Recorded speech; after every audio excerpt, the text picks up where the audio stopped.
Okay, guys, Rodney here again. I wanted to touch on the idea of Kitty and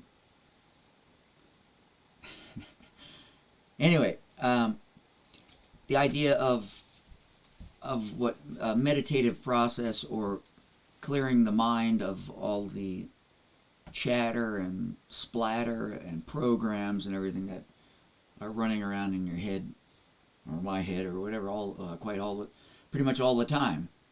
Thousands and thousands of words every day are going through your mind. That's it. Programs that you've picked up. It could be external elements, maybe electromagnetic energy that are affecting your thought processes because it's again your energy, and it will affect your ability to think. It might even put words in your mind, like television and media. It's all designed, media or medium.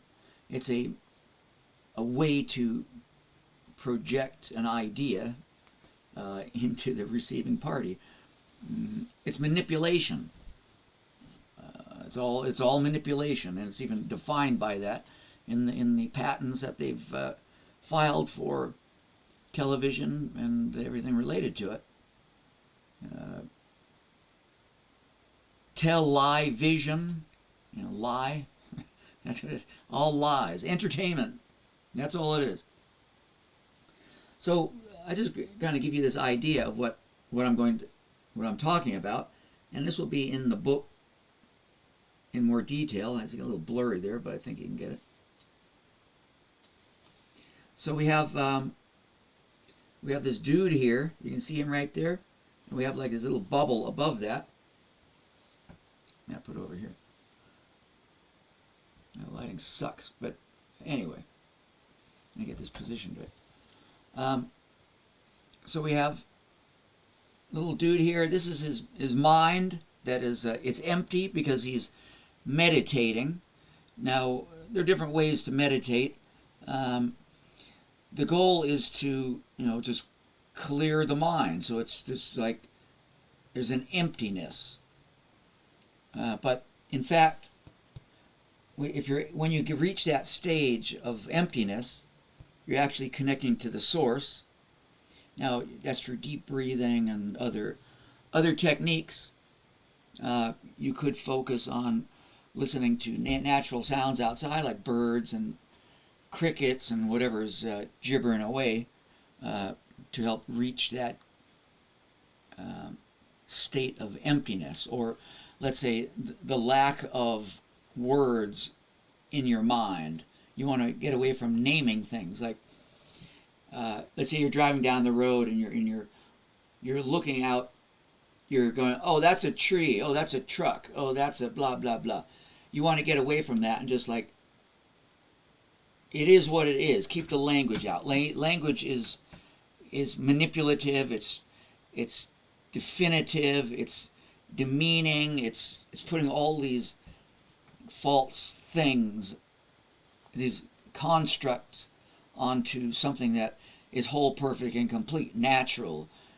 I mean, yes, a tree is a tree, but you don't have to name that. It is what it is. Let's keep it very simple. It is what it is. You don't need to define it. You don't need to cut it up into pieces. That's Western thinking, and that's science, modern science. We're going to cut this thing up to see how it works. Well, they still don't know how it works, but they're going to cut it up anyway and give their opinion of why they think it works. Well, pretty much everything was especially with the life, it was created by the source or God, or however you like to think about it. Science is not able to do that. They can make fake artificial copies, zombies, soulless beings. Yeah, they can do that. They just can't get the spirit in them. There's a big difference, let me tell you. So, let's call him Bob here. Bob, he gets into an empty state of frame of mind. Now, Bob has intentions, meaning that generally speaking, Bob knows what he wants, or he knows what he wants to enjoy and feel.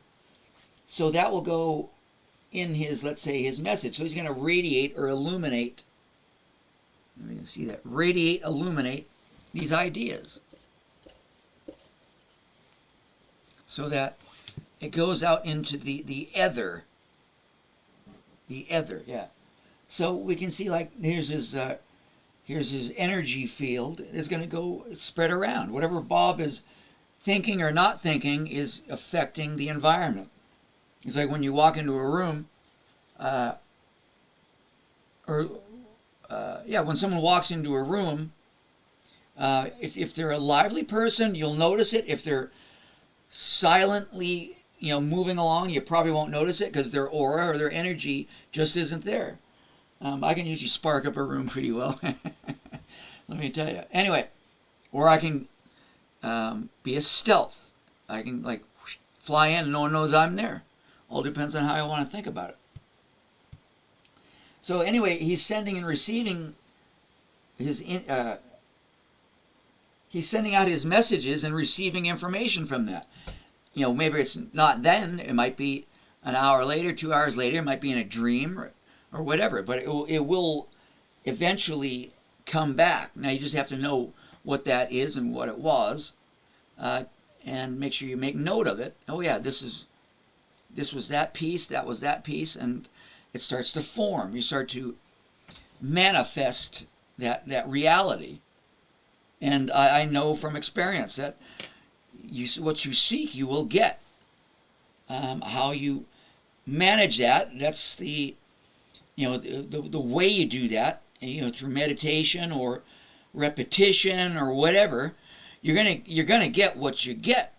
Now the question is, can you handle it? And that's another thing. I'm sure if you say, I want everything, I want this, I want that, and if you got it all, are you sure you're going to be able to deal with it?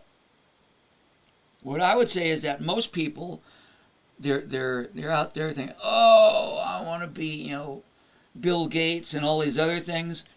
I seriously doubt Bill Gates is actually what they say he is. But let's that being said, if you did get to that stage, how do you know what he has to do to keep in that stage? Maybe he has to, do things that were far beyond what you've ever done in your life. You know what I mean? It might be stuff you keep behind closed doors that no one knows about what's going on back there, and you've got to do it too. Are you sure you're ready for that?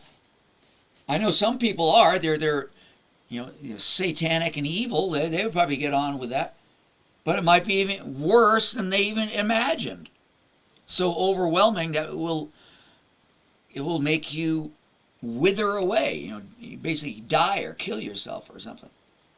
So that's what whatever you ask for, you'll get. So just be careful how you do that. Now again, we're going back to the idea of creating a paradise. If you can clear your mind from all the toxic elements in the external world, which are there for a reason, everything's here for a reason. If you can get rid of those toxic elements, then you're getting the whole perfect and complete. You're connecting to source, or you can connect to other sources too, which are satanic. You just got to be careful how you do it and what you ask for. So, we'll kind of summarize what we're doing here, because, again, this is going into the book. It's to make or provide you with the elements and processes so you can get an understanding and foundation of who you are, what you are, and why you are that way. And maybe how you can get away from that and go to paradise. Because we all can go to paradise. It's inside, and then it goes outwards. It doesn't go from the out in. Not possible. You can bring a horse to the water, but you can't make it drink. Okay, so basically that's it. This is about the clearing your mind and clearing all the language nonsense and programs out of your mind for a short period of time every day, and that will help to stabilize your reality and your existence, and to find out who you actually are. Okay, so we're going to end it on that. This is all for educational purposes, and yeah, I will talk to you later. Have a good day.